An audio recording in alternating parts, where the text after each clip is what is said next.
السلام علیکم ورحمۃ اللہ وبرکاتہ۔ بسم اللہ والصلاۃ والسلام علی من لا نبی بعد۔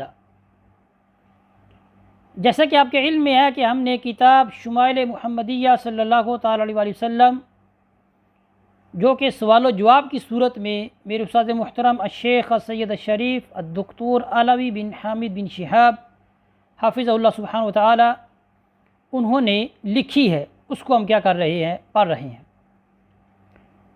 تو آئیے شروع کرتے ہیں۔ آج کا میرا پہلا سوال یہ ہے کہ مہر نبوت نبی کریم صلی اللہ تعالی علیہ وسلم کے جسم اطہر پر کہاں واقع تھی؟ جواب: مہر نبوت نبی کریم صلی اللہ تعالی علیہ وسلم کے کندھوں کے درمیان میں واقع تھی۔ آج کا میرا دوسرا سوال: مہر نبوت کیسی تھی، یعنی اس کی شکل و صورت، اس کی حیت وہ کیسی تھی؟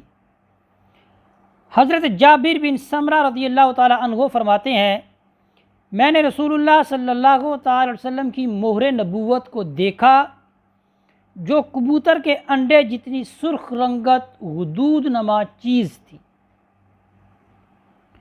آج کا میرا تیسرا سوال: حضرت جابر بن سمرہ رضی اللہ تعالی عنہ نے نبی کریم صلی اللہ تعالی وسلم کے چہرہ مبارک کے حسن و جمال کو کیسے بیان فرمایا؟ جواب: حضرت جابر بن سمرہ رضی اللہ تعالی عنہ سے کسی صحابی نے دریافت کیا کہ کیا نبی کریم صلی اللہ علیہ وسلم کا چہرہ مبارک تلوار کی طرح چمکدار اور لمبا تھا؟ آپ نے فرمایا نہیں، بلکہ سورج اور چاند کی طرح روشن اور چمکدار تھا۔ آج کا ہمارا آخری سوال: حضرت عبداللہ بن مسعود رضی اللہ تعالی عنہ نے رسول اللہ صلی اللہ علیہ وسلم کے چہرہ انور کو کس چیز کے ساتھ تشبیہ دی؟ آپ رضی اللہ تعالی عنہ نے رسول اللہ صلی اللہ علیہ وسلم کہ چہرہ انور کو 14ویں رات کے چاند کے ساتھ تشبیہ دی، یعنی رسول اللہ صلی اللہ علیہ وسلم کا چہرہ مبارک 14ویں رات کی طرح بلکہ اس سے بھی زیادہ کیا تھا، روشن چمکدار تھا۔ اسی پر ہم اکتفا کرتے ہیں۔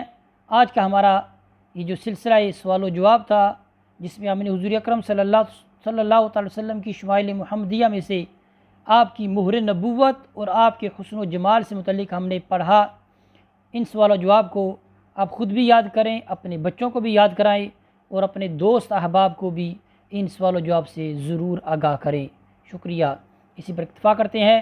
وصلی اللہ علی سیدنا و مولانا محمد و بارک وسلم علیہ والحمد للہ رب العالمین۔